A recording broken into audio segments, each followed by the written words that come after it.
O Nove Dedos já está com seu exército político pronto para disputar as eleições. Descubra quem são eles. Esta é a Visão Libertária, sua fonte de informações descentralizadas e distribuídas. Ajude a propagar as ideias de liberdade.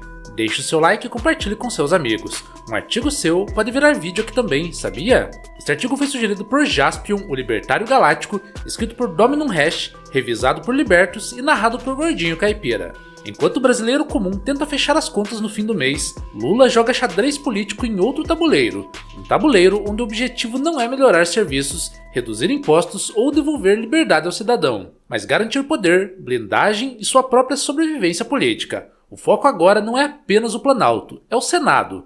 Lula sabe muito bem que um Senado amigo vale mais do que qualquer discurso bonito em palanque.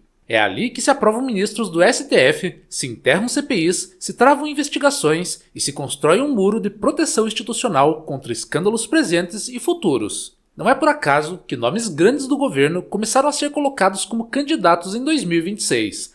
Não são nomes técnicos independentes, nem representantes da sociedade. São políticos profissionais profundamente integrados ao sistema, dependentes do Estado e leais ao projeto de poder. Um verdadeiro exército político. Fernando Haddad é talvez o símbolo mais claro disso. Atual ministro da Fazenda, ele virou um meme conhecido do Brasil todo como Taxad, e o apelido não surgiu do nada. Desde que assumiu, a marca registrada de sua gestão tem sido a obsessão arrecadatória, taxar compras internacionais, mudar regras tributárias no meio do jogo, pressionar investimentos, atacar quem tenta escapar minimamente da sanha fiscal do Estado. O discurso é sempre o mesmo: justiça social, responsabilidade fiscal, equilíbrio de contas. Na prática, o Estado continua gastando mal, inchado, ineficiente, enquanto o contribuinte paga a conta. Haddad não é um outsider técnico que caiu de paraquedas. Ele é do velho quadro histórico do PT, com trajetória marcada por campanhas milionárias, alianças políticas e problemas judiciais.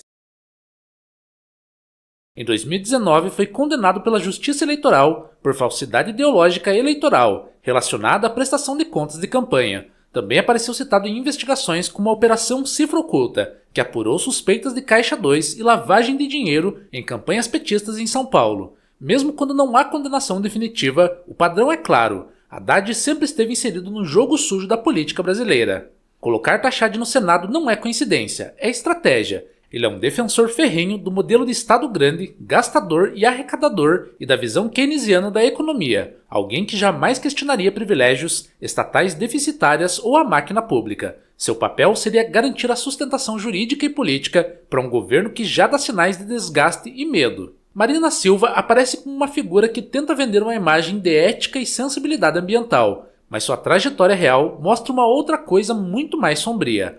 Marina construiu carreira dentro da política institucional, passou por diferentes partidos e hoje comanda novamente um ministério poderoso. Sua visão defende mais regulação, mais intervenção estatal e menos autonomia individual, especialmente sobre propriedade privada, produção rural e investimento. O Ministério do Meio Ambiente, sob sua liderança, já foi alvo de críticas por decisões pouco transparentes, parcerias com ONGs estrangeiras e uso político da pauta ambiental. Não se trata necessariamente de corrupção clássica com malas de dinheiro, mas de algo igualmente perigoso: a expansão de poder burocrático, onde tecnocratas decidem quem pode produzir, quem pode investir e quem deve ser punido. É apenas outra forma de autoritarismo travestido de preocupação ambiental. Simone Tebet completa o núcleo duro desse exército. Representante clássica do MDB, ela é o retrato da velha política com discurso bonito. Não carrega grandes escândalos pessoais, mas construiu toda a sua carreira dentro da lógica do centrão: cargos, acordos, conveniência. Quando declarou publicamente que colocou seu destino político nas mãos de Lula, apenas disse em voz alta aquilo que sempre foi regra em Brasília: não é o eleitor que manda, são os acordos de cúpula.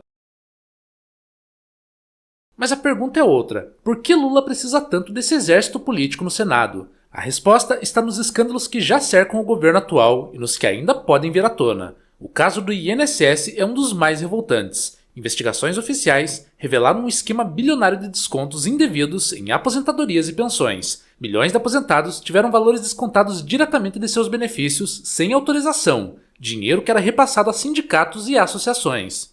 Estamos falando de pessoas idosas, muitas vezes doentes, que dependem exclusivamente daquele valor para sobreviver. O INSS suspendeu repasses bilionários relacionados a esses descontos após identificar falhas graves em contratos, ausência de comprovação e consentimento e irregularidades administrativas. Relatórios internos apontaram centenas de milhares de contratos com problemas. O escândalo ganhou contornos ainda mais graves, porém previsíveis, quando veio a público que José Ferreira da Silva, conhecido como Frei Chico, irmão de Lula, ocupava cargo de vice-presidência em um sindicato de aposentados citado na investigação. O vínculo com 9 dedos é mais do que real, é documentado. E como se isso não bastasse, entra em cena o caso do Banco Master. O banco se tornou um dos protagonistas do escândalo dos consignados do INSS. O Instituto bloqueou cerca de 2 bilhões de reais em repasses ligados a contratos do banco, após identificar suspeitas de irregularidades. Relatórios apontaram mais de 250 mil contratos sem comprovação adequada de assinatura ou consentimento. A situação escalou rapidamente quando o Banco Central decretou a liquidação extrajudicial do Banco Master.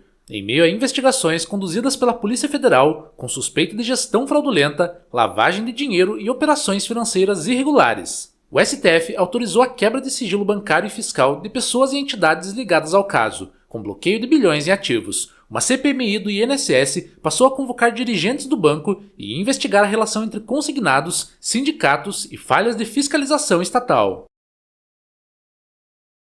Tudo isso revela algo que libertários denunciam há décadas. Quando o Estado controla demais, regula demais e concentra poder, ele cria o ambiente perfeito para corrupção, fraudes e esquemas bilionários. Bancos com bom trânsito político e ligados a figurões conseguem operar, enquanto o cidadão comum enfrenta juros abusivos, burocracia e insegurança jurídica. O caso Banco Master não é apenas sobre um banco, é sobre o capitalismo de compadrio, onde instituições financeiras próximas do poder navegam tranquilamente pelo sistema, enquanto os riscos são socializados. Se houver rombo, o custo recai sobre o sistema financeiro, sobre o Fundo Garantidor de Créditos e, no fim das contas, sobre toda a sociedade.